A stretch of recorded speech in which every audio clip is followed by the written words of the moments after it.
अब इलाहाबाद में कांड हो गया, अब सब फोन करके अपनी अपनी कहानी बता रहे हैं। किसी को प्रपोज भी करने जा रहा हो ना, हमको बताओ, सोशल मीडिया को अपना हथियार बना लो, ये 4 काम कर डालो। कोई पढ़ के आज तक आईएएस बना ही नहीं। इस गेम में तुम हारोगे नहीं। तुम यार अपने आप को 1 साल नहीं दे सकते। डिप्रेशन का बचने का सबसे बढ़िया तरीका है कुछ ना कुछ कांड करते रहो।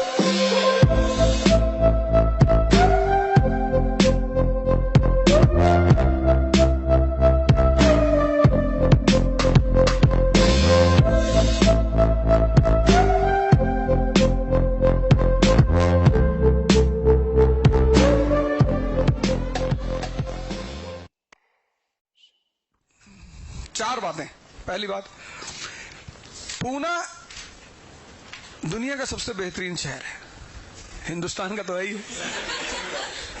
बेहतरीन इसलिए है क्योंकि यहां पे पोल्यूशन नहीं है, यहां की जेंट्री बहुत अच्छी है।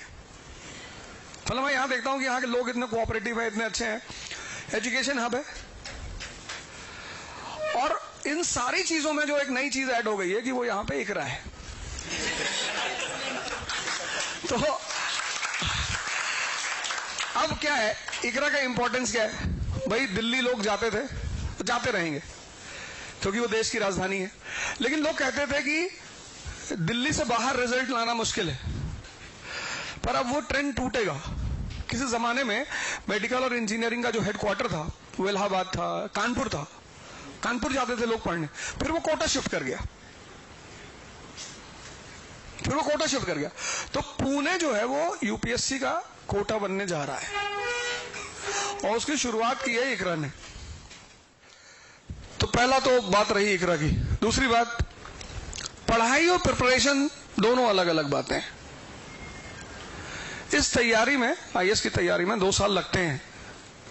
जितने लोग आईएएस बनते हैं, गारंटी कोई मना नहीं कर सकता।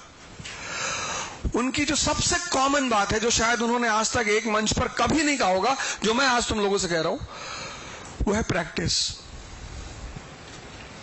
कोई पढ़ के आज तक आईएएस बना ही नहीं। पढ़ना तो बिना पढ़े कोई प्रैक्टिस कैसे करेगा?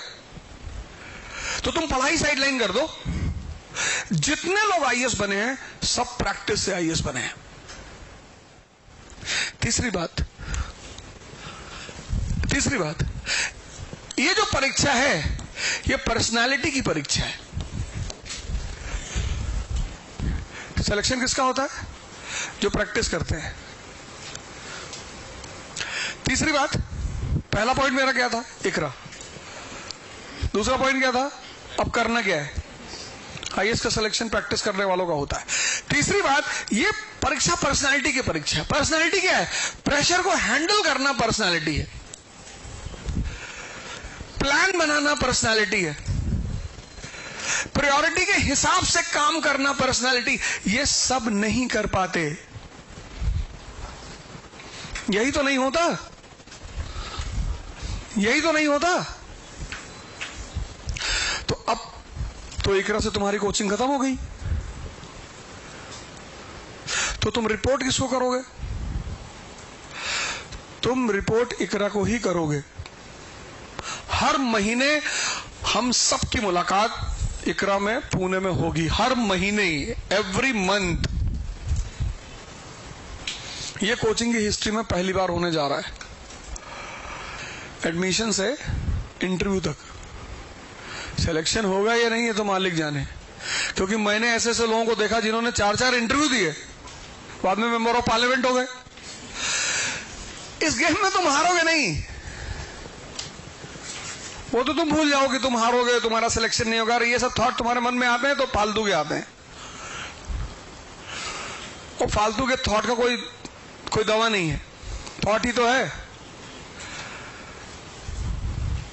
कि भगवान अगर कुत्ते के बॉडी में बिल्ली का सर जोड़ दे तो कैसा लगेगा। थॉट ही तो है। अब इलाहाबाद में कांड हो गया, अब सब फोन करके अपनी अपनी कहानी बता रहे हैं। भैया ऐसे निकाला, तलवार ऐसे, तो कांड हो गया। उसमें क्या इंडियन क्या है ये? अभी इस पे पूरी ग्रंथ लिखी जाएगी। हर आदमी अपनी स्टोरी बस सो लेने दो भैया। कोई फोन करके बता रहा है ऐसे तो ये था ये, और सब पॉलिटिकल एनालिस्ट बने हुए हैं। हर महीने हम सबकी मुलाकात होगी, हर महीने। अगर कोई घर भी जा रहा है तो भी यहां पे हम बता दिया करें किस महीने किस तारीख को आ रहे हैं, सब मिलेंगे यहां पे। जैसे आमतौर पर क्या होता है, आपकी कोचिंग खत्म हो गई, आप अनाथ हो गए, अब कोचिंग से आप नहीं जाएंगे, पर ऐसा नहीं होगा। आप हर महीने आएंगे, हर महीने 3 दिन हम लोग यहाँ पे मिलेंगे और फिर अगले महीने की प्लानिंग बनाएंगे कि अगले महीने ये कर रहे हैं, जिससे कि ये पूरा साल सिस्टमैटिक ढंग से रिवीजन होता चला जाए। आपको भटकना ना पड़े, आपको ये ना करना पड़े कि मैं क्या प्लान बनाऊं, मैं क्या प्रायोरिटी सेट करूं, वो सब मेरे ऊपर छोड़ो। ये है तीसरा काम। ये पर्सनालिटी की परीक्षा है और हम लोग की आदत है कि हम दबाव में ही काम करते हैं। हमने आज तक बिजली का बिल बिना जुर्माने के जमा ही नहीं किया, इसलिए नहीं कि पैसा नहीं है, कल कर देंगे। आज मेरे फोन का कनेक्शन कट गया, पोस्टपेड फोन है, वो 5 दिन से पिछले कह रहा था कि अवध ओझा बिल जमा कर दो, मैसेज भेज रहा था। After 4 days your phone connection will be cut off. और ये हर महीना होता है। और पता है बिल कितने का है? 340 रुपए का। फिर उसने कहा अब 3 दिन बचा है, फिर उसने कहा 2 दिन बचा है, फिर उसने कल कहा अब 1 दिन बचा है, आज सुबह ही काट दिया। चौथी बात, पढ़ाई का मतलब जो होता है, प्रिपरेशन, तैयारी का मतलब स्टडिंग और प्रैक्टिस, ये 2 चीज मैंने समझा दी। लेकिन पूरे साल अब एकेडमिक्स जो एग्जाम होते हैं उसमें डेट आती है कि 10th अप्रैल से 27 अप्रैल एकेडमिक्स एग्जाम में। तो हम देखते क्या है 27 अप्रैल कि भैया 27 अप्रैल को सारा दर्द खत्म। और यही चीज हमको खुशी कर देती है। हमको वो जो 10 तारीख से एग्जाम है वो दर्द फील नहीं होता, ये चीज खुश कर देती है हमको कि 27 अप्रैल को एग्जाम खत्म। तुम याद करो जब भी एग्जाम की डेट आती थी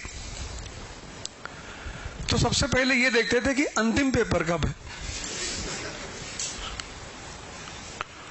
वो अंतिम पेपर जो है वो मोटिवेशन बना के रखता था कि 27 को पेपर खत्म, मुंबई निकल लेंगे, लोनावाला 2 दिन रहेंगे। प्लानिंग हो जाती थी, होता कुछ नहीं था, होता कुछ नहीं था। लेकिन ये 17 दिन का उत्साह कौन बनाता था? वो प्लानिंग 27 की शाम वाली कि 5 बजे एग्जाम खत्म होगा, वो 7 बजे निकल लेंगे, 28, 29 लोनावाला, फिर 3 तारीख तक मुंबई। और उसमें 4-5 लोग और शामिल होते थे। और जब एग्जाम खत्म होता था और अगली पार्टी को तुम फोन करते थे तो कहता था नाना के यहाँ आ गए, बहुत बीमार थे वो 27 वाला प्रोग्राम कभी होता ही नहीं था। लेकिन कितना मोटिवेट करके रखता था। सिविल सर्विस के एग्जाम की सबसे खतरनाक बात यह है इसका लास्ट डेट नहीं पता है। जो मोटिवेट रखे, और कभी कभी तो 99 में पहुंच के वो सांप काट के लिया, फिर 7 पे चले आए।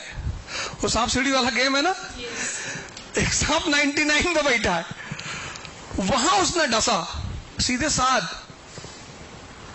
ये इस एग्जामिनेशन की खास बात है, 99 पे डसता है ये। तो इस एग्जामिनेशन की जो मेन रिक्वायरमेंट है वो है मोटिवेशन। अब इसके 2 तरीके हैं। एक तरीका ये है कि आप सोशल मीडिया को अपना हथियार बना लो, पर यहां एक दिक्कत है, आप नशेड़ी हो जाओगे। 10 घंटा मोटिवेशन, 45 मिनट पढ़ाई, फिर काउंसलिंग सेंटर में जाओगे कि हमारा मोबाइल छुड़वा दो। हाथ में है ना भाई, मोटिवेशन कि स्पीकर कोई आया है, वहां आप सुनने गए हो तो 1 महीने में किसी को सुनने चले जाओगे। जो चीज हाथ में है, अभी एक सीरीज आई थी, वो पॉलिटिक्स पे सीरीज है, वो महारानी करके शायद बिहार वाले सीरीज है। हाँ, हवा को रच लिया, क्या नाम है वो सीरीज का? महारानी। तो उसमें वो पॉलिटिशियन को फोन करता है ना, भोलानाथ, तो कहता है कि कोशिश करने वालों की कभी हार नहीं होती और गिरते हैं शहसवार मैदान जंग में। कहता है ये सब मोटिवेशन मत बताना साले, नहीं तो आके वहीं मारेंगे। वो सीन बड़ी आ रही है।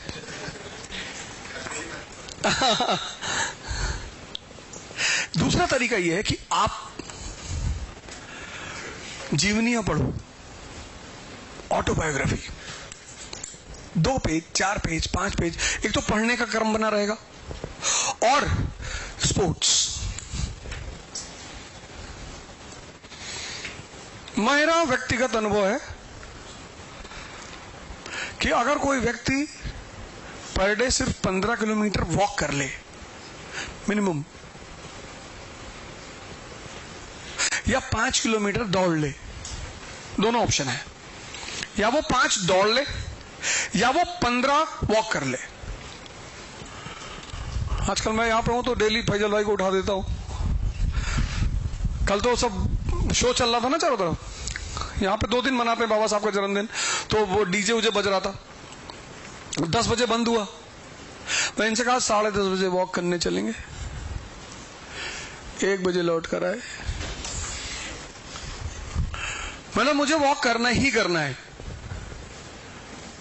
हमारी सोसाइटी में जो गार्ड्स हैं वो जो बेचारे हमको देखते हैं ना, तो जैसे मैं रात में घर पहुंचा फ्लाइट से, 12:30 बज गए, 1 बज गए, तब पर भी मैं वॉक करूंगा 1 बजे से 3 बजे तक। जब तुम वॉक करते हो, मेहनत करते हो, तो स्वेटिंग होती है। Sweating is the best medium to release the stress. जब तुम्हारा पसीना निकलता है तुम कहते नहीं कितना हल्का महसूस कर रहे हैं, और वो जरूरी है। तुम 10 घंटे डेली पढ़ रहे हो, यहां पे एक्यूमुलेट हो रहा है। ये 4 काम कर डालो, अपना कैरियर बना लो और इकरा का बना लो। हम दोनों का साथ ही में चल रहा है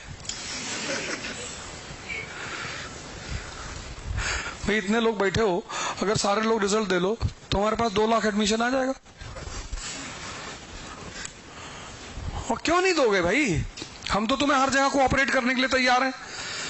तुम्हें हर महीना बुला रहे हैं, तुम्हारी प्लानिंग करवा रहे हैं, तुम्हारे साथ खड़े हैं, तुम्हारा डाउट सेशन लेंगे। क्यों नहीं करोगे? क्या दिक्कत है? कुछ भी करो, हमसे पूछ के करो। किसी को प्रपोज भी करने जा रहे हो ना, हमको बताओ। आज तो सोच रहे हैं कि जो कर चुका है वो फाइल को पेंडिंग में रखेगा। 1 साल तुम यार अपने आप को 1 साल नहीं दे सकते? और 1 साल अपने आप को नहीं दोगे तो 50 साल जिंदगी ऐसा रुलाएगी ना तुमको, दौड़ा दौड़ा कर। 1 साल तो प्रैक्टिस कर डालो 10 महीने। पर्सनालिटी प्रोग्राम प्लानिंग हम तुम्हें बताएंगे, और अपने आप को नेचुरल वे से, एक नेचुरल तरीके से। और हर आदमी 24 घंटे में एक बार डाउन होता है। नेचुरल फिनोमिना है। एक बहुत बड़े मोटिवेटर हैं, कोरोना में वो भी डिप्रेस हो गए थे।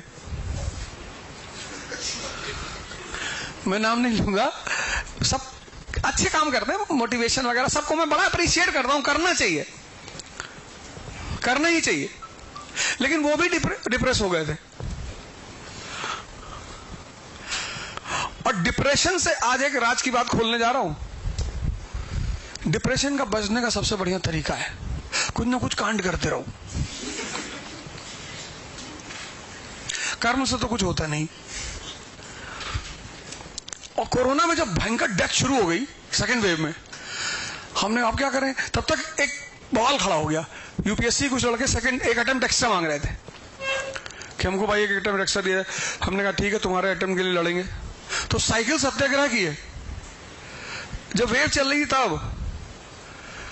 हम फैजल भाई 700 किलोमीटर साइकिल चलाए लखनऊ से दिल्ली, कोरोना के वेव में। तो जितना तुम लड़ोगे उतना निखरते चले आओगे। परेशान होने की कोई बात नहीं है, टेंशन लेने की। और जवानी यानी युद्ध। बुढ़ापे में जो आएगा वो भीष्म पितामह की तरह जाएगा। तुम ये बिल्कुल मत सोचो कि यहाँ तुमसे 4-4, 5-5, 6-6 साल पहले लोग तैयारी कर रहे हैं। अगर अर्जुन ये बात सोच लिया था तो कृष्ण ने समझाया कि कोई फायदा नहीं है, इनका एनसीईआरटी नहीं तैयार है। ये भीष्म पितामह उतामा ये सब एनसीईआरटी पढ़े ही नहीं है। तब जाके अर्जुन को थोड़ा कॉन्फिडेंस आया कि अच्छा हाँ बोले नहीं पढ़े और प्रैक्टिस ही लोग किए नहीं है, तो तुम टेंशन मत लो और हम पेपर आउट करा देंगे। जय हिंद फ्रेंड्स। इकरा है तो क्या फिक्र है। अंतिम जो महीने हैं लास्ट, बहुत सारे लोग, बहुत सारे सिर्फ इसलिए हार जाते हैं कि फिक्र कर लेते हैं, चिंता। और इस चिंता में कोई तो हो जो कम से कम आपका हाथ पकड़ ले। आप दुखी हैं, परेशान हैं, समझ में नहीं आ रहा क्या कर रहे हैं, प्रेशर बढ़ रहा है। ये सारी चीज से निपटने के लिए इकरा आपके साथ खड़ी है। ये लास्ट महीने ये पढ़ाई के महीने नहीं है, ये प्रेशर मैनेजमेंट का महीना है, ये स्ट्रेस मैनेजमेंट का महीना है, ये रिवीजन का महीना है।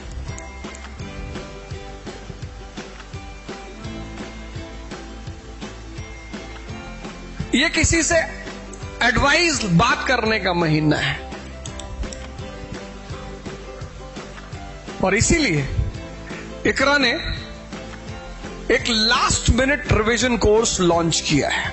ये देखिए, रैपिड रिवीजन। ये सिर्फ रिवीजन नहीं है, जीएस पेपर 1 का रिवीजन है और करंट अफेयर्स।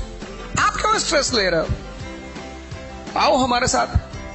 सिस्टमैटिक रूप से पूरा महीना, systematic, without stress, 6 comprehensive test discuss करेंगे हम, आपको बताएंगे कहां पे क्या इंपॉर्टेंट है।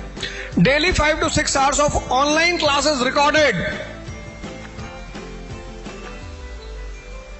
एक गो में देखते चले आओ, हमारे साथ पढ़ते चले आओ। Personalised mentorship and support. Anxiety बढ़ रही होगी, सर में दर्द बढ़ रहा होगा, मन कर रहा होगा पेड़ उखाड़ ले कहीं खड़े खड़े, ऐसा करेगा मन। Specialised mentorship and support. देखो इस वक्त तुम अकेले हो और तुम्हारा दर्द है, और यही दर्द अगर ज्यादा हो गया तो खत्म। इस दर्द को खत्म करने के लिए rapid revision batch design under the guidance of Avadh Ojha. मुझे पता है ना कि आपकी साथ ज्यादातर प्रॉब्लम क्या है। ये मैंने कहा ना, इस प्रेशर बढ़ रहा होगा, स्ट्रेस बढ़ रहा होगा, पेन बढ़ रहा होगा। Rapid revision. तो you all are invited for this rapid revision, all of you. Fees, ये फीस नहीं है सर, ये डोनेशन है। 1500 रुपए में पूरे महीने, एक महीने, एक systemised, channelised revision, guidance, counselling.